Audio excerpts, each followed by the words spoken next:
Welcome to the next lecture on the course Descriptive Statistics with R software.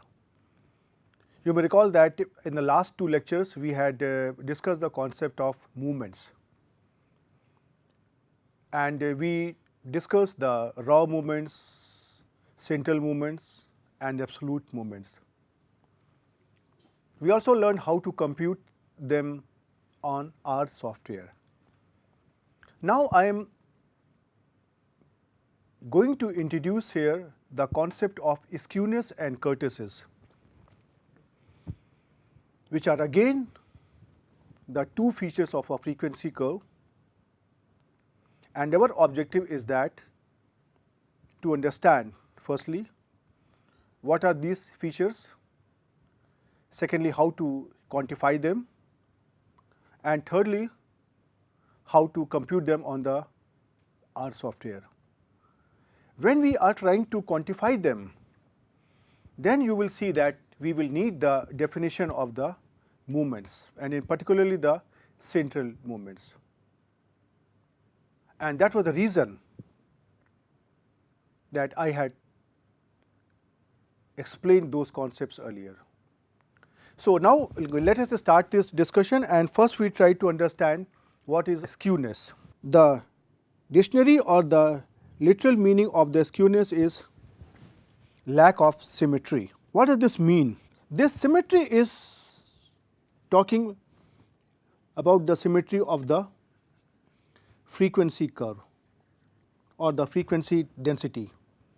You had seen that how we have computed the frequency table. From there we had drawn the frequency density curve. So when we say that this is the lack of symmetry, then what is symmetry? Symmetry here is like this. So this is the basic meaning of symmetry. So now I am saying that this symmetry is lacking. When this symmetry is lacking, what will happen? Means in an ideal situation, if I say, suppose if I say this is my symmetry curve, then the symmetry is disturbed, means this curve will look like this, or this curve will look like this. Now, what is the interpretation of these curves? Suppose I try to take an example where we are counting the number of persons passing through a place where many offices are located. So we know what is the phenomena. The phenomena is like this, that usually the office will start at 9 o'clock, 10 o'clock in the morning. The traffic at that point will be very less, say around 7 AM, 8 AM in the morning. And then the traffic will start increasing, and then it will increase say up to 10 o'clock, 10:30 or say 11 o'clock in the morning, and after that the traffic will decrease. So in case if I want to show this phenomena through a curve, this curve will look like this. Suppose if I say this is the time here at say here 10 AM, and this is the time here somewhere here at say 7 AM, and this is the time here up to here say here 3 PM, say 10 AM, 11 AM and so on, and here is the number of persons passing through that point. So I can say here that from 7 AM this frequency or the number of persons, this is very small, it starts increasing, and then it keeps on increasing up to say 10 o'clock, and then after that everybody comes in the office, and then there are less number of people who are coming to office, and then finally see if you come up to here 3 PM, this number will decrease. Now on the other hand, the opposite happens in The third case, suppose if I try to mark these points as here as say 12 p.m., 1 p.m. and up to here sometime here, say here 6 p.m. and then here 7 p.m. and say here 9 p.m. and here we try to count the same record, same data, that is the number of person which is denoting the frequency. So, now what will happen once the office starts, and office is from say 9 to 5 or say 9 a.m. to 6 p.m. or so. So, usually in that marketplace or in that place where there are many offices, people will be working inside the office, and then in the evening when the office hours closes, then they will leave the office. So, what will happen? Say from say 12 o'clock or 1 o'clock, the number of person passing through that point will be very less, and this number will start increasing say from 4 p.m., 5 p.m. and it will be maximum say between say 5 p.m. and 6 p.m. and once everybody has left the office, then the number of person passing through that point will sharply decrease, and say at 7 p.m., 8 p.m. the number will be very less. So, now how to denote this phenomena through a curve? So, this type of phenomena can be expressed by this curve.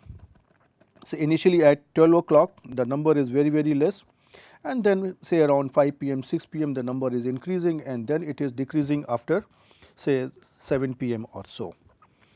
In both these cases, what is happening? You can see here more data is concentrated here in the first figure, and more data is concentrated on the right hand side in the last figure. So, these are the areas in red color where more data is concentrated. Now, if you try to take the third figure, you can see here in this case the curve is symmetric around the mid value. If you try to break the curve into two parts from this point, and if you try to fold it and if you keep it over this thing, then this will look symmetrical. So, what I am going to say, suppose the curve is like this, and if I try to break it in the mid and if I fold it, then the curve will look the same. So, this is what we mean by symmetry, and this feature is missing in the first and last curve. That if you try to break the first curve at this point and the last curve at this point where I am moving my pen, then this will not be symmetric. So, the objective here is how to study this departure from symmetry on the basis of given set of data. I would like to know on the basis of given set of data that whether the data is concentrated on the left hand side more or more concentrated on the right hand side of the frequency curve. So, this feature is called as skewness, and in order to quantify it we have a coefficient of skewness. So, now I can say that here skewness gives us an idea about the shape of the curve which is obtained by the frequency distribution or the frequency curve of the data, and it indicates us the nature and concentration of observation towards higher or lower values of the variable. So, you can see here I have plotted here three figures. I can call it say here figure 1, figure 2, and here this is here figure 3. So, I will call this figure number 3 as bell shaped curve. Why this is called bell shaped? Have you ever seen a bell? The bell is like this, and then there is here is a ring, right. So, you can see the structure of this curve here. This is symmetric. So, that is why this structure shape in the figure 3 is called as bell shaped curve. So, the bell shaped curve, I will say this is a symmetric curve. Now, when the symmetricity is lacking, then the frequency curve will look like as in figure 1 or figure 2. So, the curve is, or the frequency curve is more stressed towards right or towards left. This is indicating that more values are concentrated in this region in figure 1 and more values are concentrated in this region in the figure 2. In these cases, we say that the curves are skewed. So, a frequency distribution is said to be skewed if the frequency curve of the distribution is not the bell-shaped curve and it is stressed more on one side than to the other. Now, how to identify it? Because now we have two types of lack of symmetry, one in figure 1 and one in figure 2. So, we try to give it here a name. So, let me rename the figure. This is figure 1, this is figure 2 and this is figure 3 from the last slide. So, now in the figure 1 you can see that the curve is more stressed on the right hand side. So, when the curve is more stressed on the right hand side, this is called as positively skewed curve. And similarly, if the curve is more stressed on the left hand side, then this is called as a negatively skewed curve. And in case of a symmetric curve, we assume that the curve is symmetric and we say that it has got 0 skewness. When we want to discuss the property of skewness, we try to write whether the frequency curve is positively skewed, negatively skewed or it is symmetric.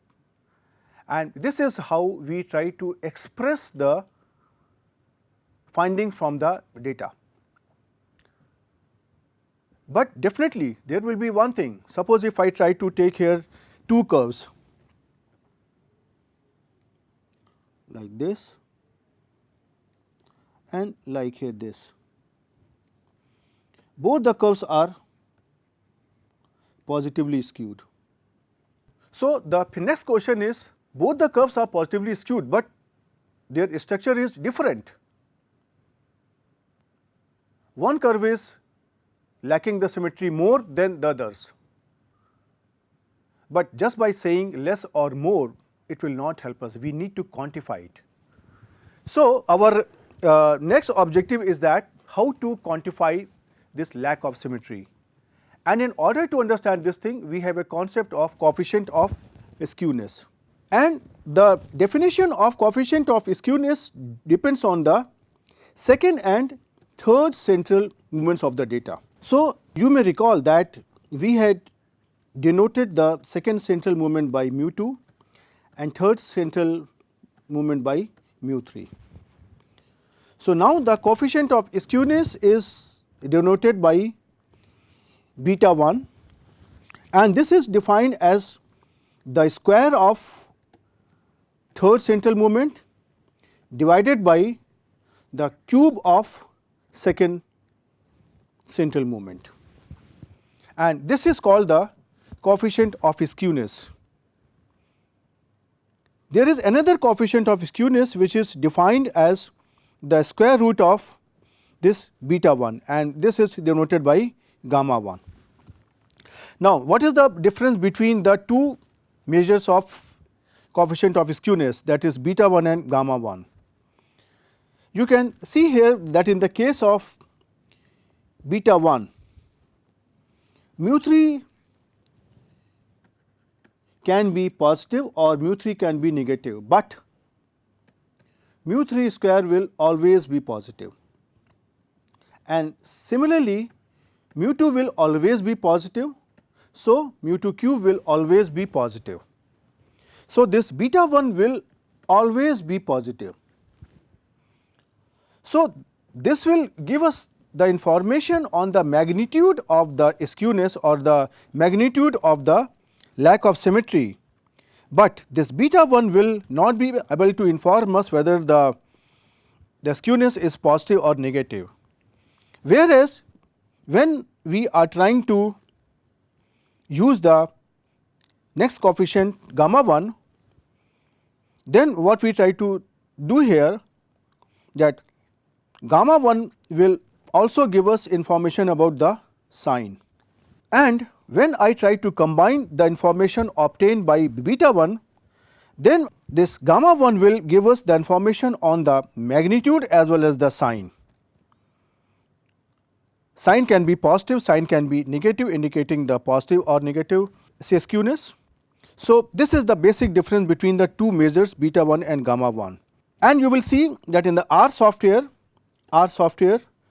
provides the value of gamma 1. And one thing now you have to notice here, well, I can explain you on this slide itself, that I have defined here beta 1 and gamma 1, this is for the population. But what happens to us?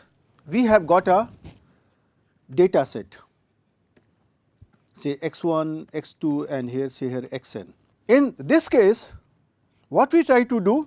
We try to compute the value of mu2 and mu3 on the basis of data x1, x2, xn, or they are called as sample movements. So, we try to compute the sample movements of order 2 and 3, and we try to replace mu2 and mu3 by their sample movements.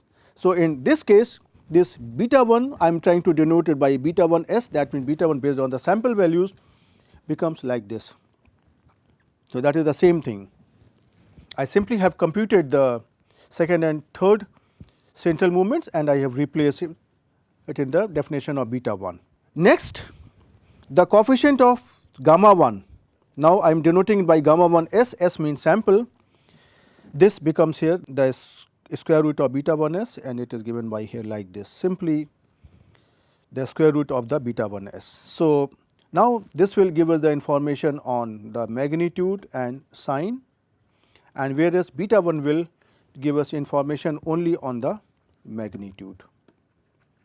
Now, what is the interpretation? The interpretation goes like this. So, I am trying to divide the interpretation based on gamma 1 and gamma 1 s, and both are actually the same. So, the first case is, if I say gamma 1 is equal to 0, this means the distribution is symmetric. When I say gamma 1 is greater than 0, that is positive, then the distribution is also said to be positively skewed. And if gamma 1 is negative, then the distribution is negatively skewed. And the same continues for the definition of gamma 1 s. If gamma 1 s is 0, this means symmetric. If gamma 1 s is positive, that means the distribution is positively skewed. If gamma 1 is negative, then the distribution is negatively skewed. So, you can see here now that having the coefficient of skewness, it is not difficult to know the feature of the frequency curve with respect to the symmetry, and I can say whether my distribution is symmetric or not. If not symmetric, then it is positively skewed or negatively skewed. Now, a simple question comes, what happens to your here mean, median and mode in these different types of distributions when the distribution is symmetric or positively or say negatively skewed. So, now I try to give you a brief information. When we have a positively skewed distribution, in this case gamma 1 will be equal to 0. Now, if you recall, what will be the here mode? Mode will be somewhere here, which is the maximum frequency value. So, corresponding to maximum frequency, this will give me the value of here mode. Median is the value which will try to divide the entire area under this curve into two parts. So, this will be somewhere here, and the mean will be somewhere here. So, in the case of positively skewed distribution, mode will have the highest value followed by median and mean. So, mode will be smaller than median and median will be smaller than mean. The opposite will happen when we have the negatively skewed distribution. In this case, the mode will be somewhere here corresponding to this frequency. So, mode will be somewhere here corresponding to x, and similarly the median will be corresponding to this frequency and median will be somewhere here and the mean will be somewhere here.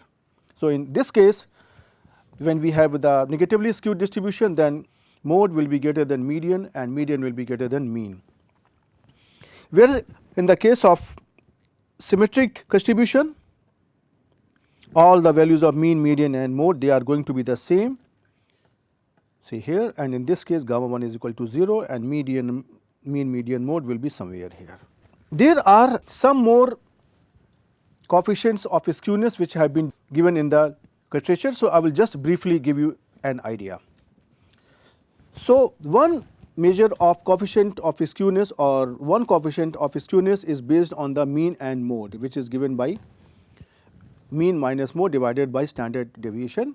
So, sigma x is giving the value of standard deviation. So, this is essentially the value of say S what we have used in the earlier lecture, but I am using here is say here sigma x just to denote it that this is standard deviation, because that is the standard notation in many books, and this is the same as this quantity which is based on the mean and median, because you may recall that we have a relationship that x bar minus mode is approximately equal to 3 times x bar minus median under certain conditions. So, these two measures lie between -3 and +3, and we say that if these coefficients are greater than 0, that means the curve is positively skewed. If they are negative, that means the curve is negatively skewed, and if this coefficient is 0, that means the curve is symmetric. And similarly, we have two more measures which are based on the definitions of quartiles and percentile. So, the coefficient of skewness based on quartiles is given by like this Q3 minus Q2 minus Q2 minus Q1 and divided by Q3 minus Q2 plus Q2 minus Q1. And similarly, the coefficient based on percentile is given by this formula, and both these coefficients they lie between -1 and +1, and they have the same interpretation as earlier.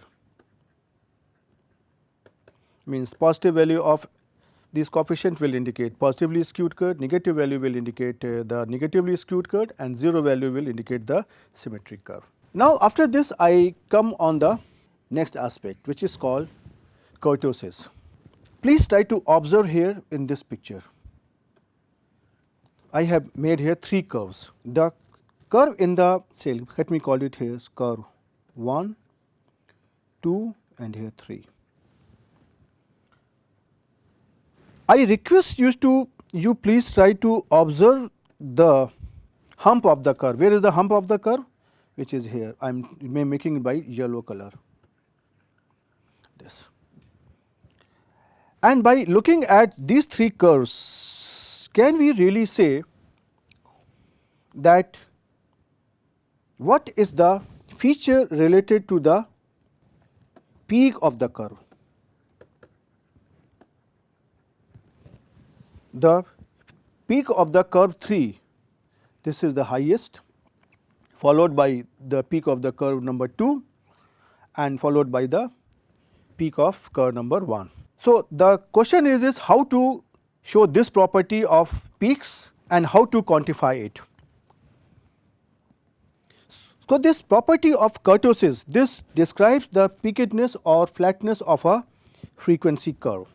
Flatness means how flat is the curve at the peak. Now, after this you can see here from this curve that one of the curve has more peak and other curves have less peaks. But how to compare it? What is more and what is less? So, what we try to do here, we try to measure the peakedness with respect to the peakedness of normal distribution. What is the normal distribution? In statistics, we have a probability density function, what we call as normal distribution, or sometimes it is called as Gaussian distribution. So, before I try to give you an idea about this peakedness, let me try to give you the idea of normal distribution. So, the probability density function of a normal distribution function is given by like this, and this probability density function is controlled by 2 parameters, mu and sigma square.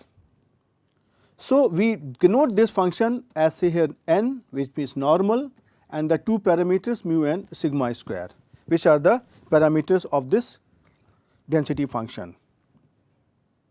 Here this mu is indicating the mean and sigma square is indicating the variance.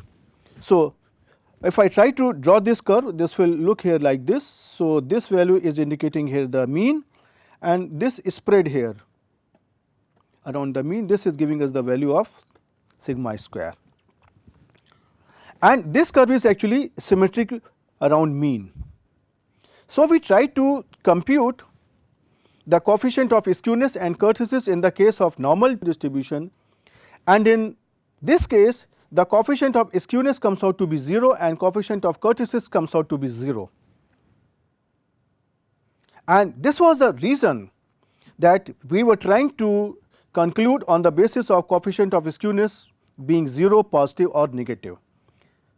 And similarly, we are going to do with the case of kurtosis.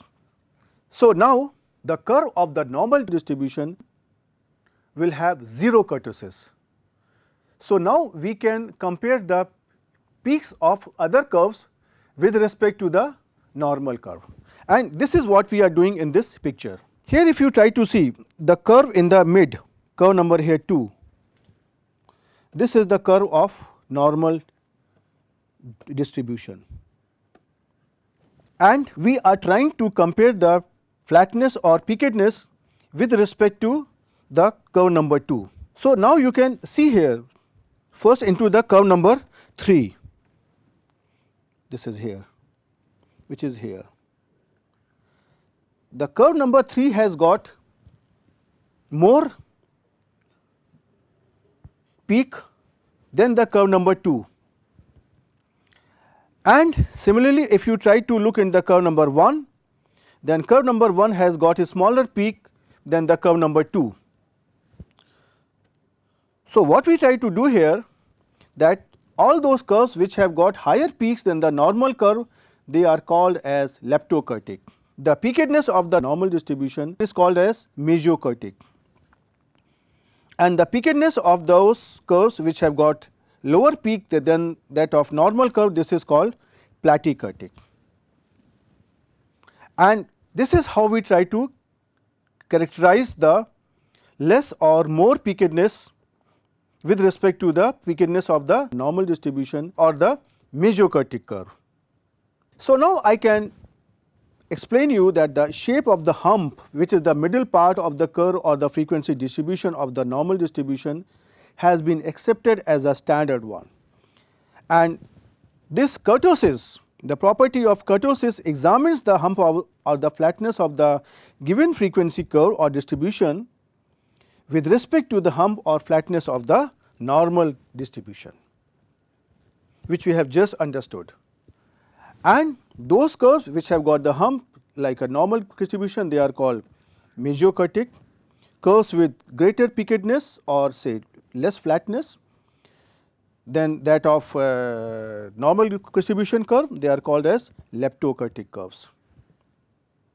And those curves which have got less peakedness or say greater flatness than that of normal distribution, they are called as platykurtic curves. Now, the next question is how to quantify it. So, we have a coefficient of kurtosis, and there are different types of coefficient of kurtosis, but here we are first going to consider the Karl-Pearson's coefficient of kurtosis, which is denoted by beta 2. That is the standard notation.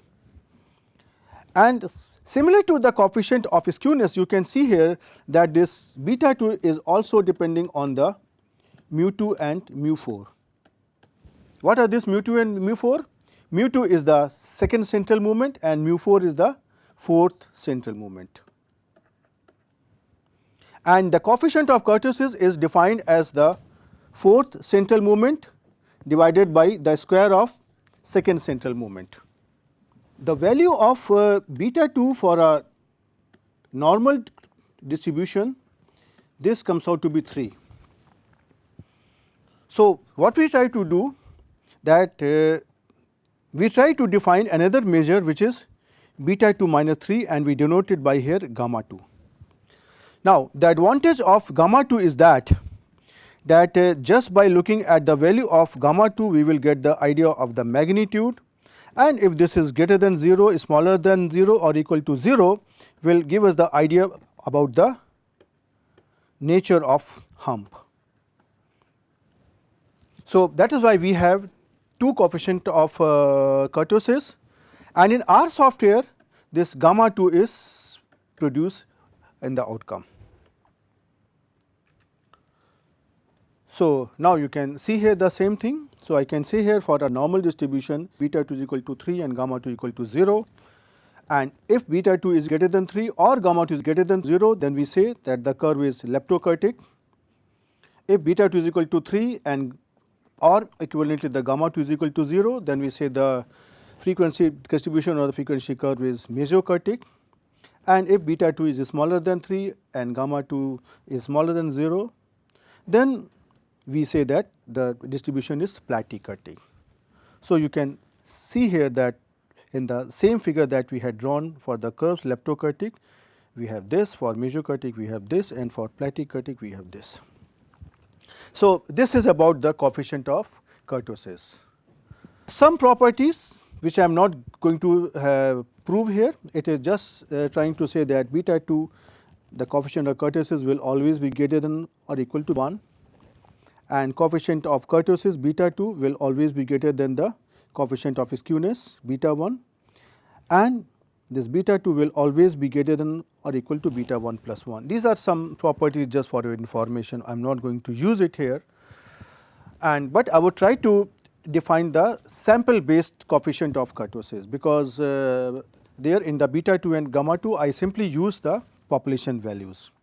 So, now I know I do not have to do anything, I need here two central movements mu 2 and mu 4. I will try to compute the sample based movements, that means the value of mu 2 and mu 4 on the basis of given set of data, and I will simply replace them in the coefficient of kurtosis, and I am denoting this coefficient of kurtosis as beta 2 s, right. S means sample, and similarly the coefficient of kurtosis gamma 2 is now transformed to gamma 2 s, and this is the same thing beta 2 s minus 3, and they have the same interpretation as we have the case in the beta 2 and gamma 2. For leptokurtic distribution beta 2 s and gamma will be greater than 3 and gamma 2 s will be greater than 0. Similarly, beta 2 s will be 3 or gamma 2 s will be 0 in case of mesokurtic, and beta 2 s will be smaller than 3 or gamma 2 s will be smaller than 0 in case of platykurtic distribution. Right. So, now we have a fair idea that how to measure two types of characteristics in a frequency curve, what is the symmetry and other is the peakedness, and they are going to be quantified by coefficients of skewness and kurtosis. So, now the next question is how to compute them in the R software. So, as we have seen that in the case of computing the movements we need a package movements. So, obviously, in order to compute the coefficients of kurtosis and coefficient of skewness we need the information on the movements mu 2, mu 3 and mu 4. So, we first need to install the package movements, and then based on that we can compute the coefficient of skewness and coefficient of kurtosis. So, we try to understand it here. So, in order to compute the coefficient of skewness and kurtosis in R, first you need to install the package movements by this command install dot packages. Inside the arguments you have to write movements, and then you have to load this package movements, right. And now the sample based coefficient of skewness, which was our gamma 1 s, this will be computed by the expression skewness SKEWNESS and the data vector here x. And if you want to use the na dot rm, which means for the missing value you are saying this is here false. That means there are no missing values, and if there are missing value we will simply write na dot rm is equal to true. And similarly, the sample based coefficient of kurtosis, which we have defined as beta 2 s, this will be computed by the command kurtosis KURTOSIS all in small letters, and inside the argument same thing like the data vector x, and if you do not have any missing value, then use na dot rm is equal to false, and if there are missing values, then use na dot rm is equal to true. Okay, so you can see here this is not a difficult thing. So yeah, if you have missing values and if you try to store those missing values inside the data vector xna, then the command will become skewness xna and na dot rm is equal to true for computing the coefficient of skewness, and the coefficient of kurtosis in this case will be given by kurtosis x dot na and na dot rm is equal to true. Right. Now, I will try to take an example and show you that how to measure this skewness and kurtosis in the data. So, I am going to use the same example in which we had collected the timings of 20 participants in a race, and this data has been stored inside a variable say time. Now, after this we simply have to use the command skewness skewness, and inside the argument give the data vector, and this is giving us the value 0.05759762. So, this is indicating that the skewness is greater than 0. So, the frequency curve in this case is positively skewed.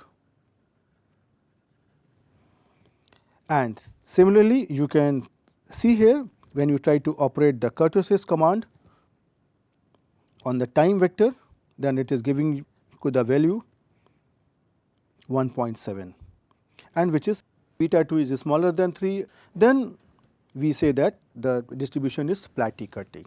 Now, I will try to show you it on R software.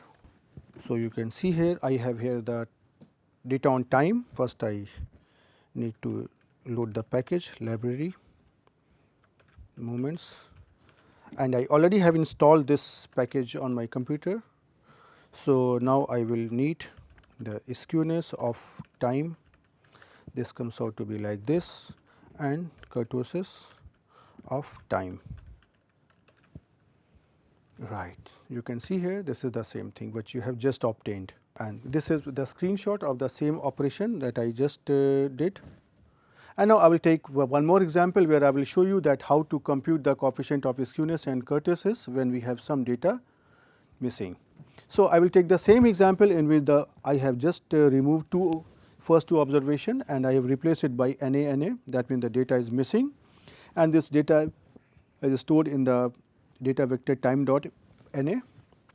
And now, I will use the command skewness on time dot na with the option na dot rm is equal to true. That means, please remove the na value and then you try to compute the skewness.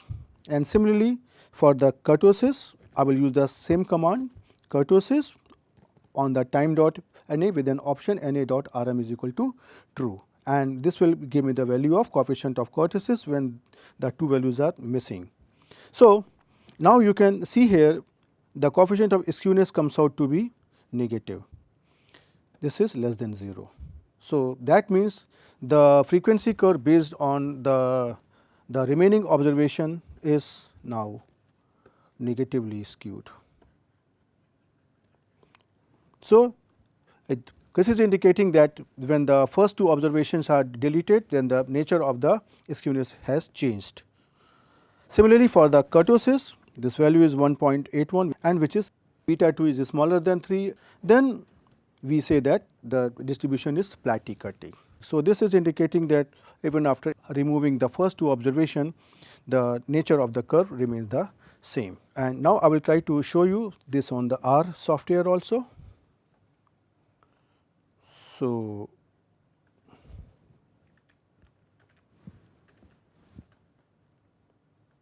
I already have stored this data time dot na on my computer. This is like this.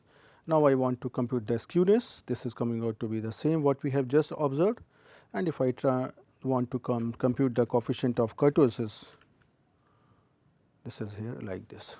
And then the next slide is the screenshot of the same operation that we have done. Now, I would stop in this lecture, and you can see that we have discussed the coefficient of skewness and kurtosis, which are going to give you two more pieces of information about your frequency curve beside central tendency and variation.